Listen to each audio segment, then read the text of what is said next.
Shalom. పేతురు రాసిన మొదటి పత్రిక 4వ అధ్యాయము 14వ వచనము. 1 Peter chapter 4 verse 14. క్రీస్తు నామము నిమిత్తము మీరు నిందల పాలైన ఎడల మహిమా స్వరూపి అయిన ఆత్మ అనగా దేవుని ఆత్మ మీ మీద నిలుచుచున్నాడు కనుక మీరు ధన్యులు.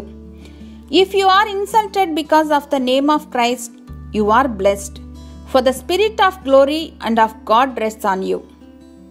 దైవ చిత్తానుసారమైన జీవితాన్ని సాధకం చేస్తున్న వారికి హింసలు, ఉపద్రవాలు ఎదురవుతాయని లేఖనాలు తెలియజేస్తూ ఉన్నాయి. Jesus told us that if people would reject him, then they would reject us too. క్రైస్తవునిగా ప్రతి ఒక్కరి జీవితంలో ఏదో ఒక సందర్భంలో ఇలాంటి ప్రతిఘటనలు తప్పకుండా ఎదుర్కొంటారు. ప్రతి సందర్భానికి మనకు చాలిన దేవుని కృప ఆవరించి ఉండగా మన బలహీనతల యందు మనలను బలపరచువాని యందే సమస్తం చేయగలను, సహించగలను అని ముందుకు సాగిపోదాం.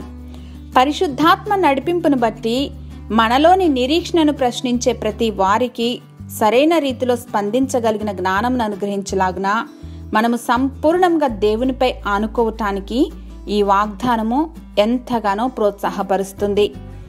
May each one of us count it all joy when we suffer even a little bit for Christ's sake. సర్వ సృష్టికర్తవగు మా తండ్రి, క్రీస్తు నామమును బట్టి శ్రమ పొంది ఉండుట మేలాయనని ఎంతో మంది భక్తుల భావంతో మేము కూడా ఏకీభవించలాగున జ్ఞానమును, కృపను గ్రహించమని యేసు నామములో ప్రార్థించి పొందుకొని మా ప్రియ పరలోకపు తండ్రి. ఆమెన్.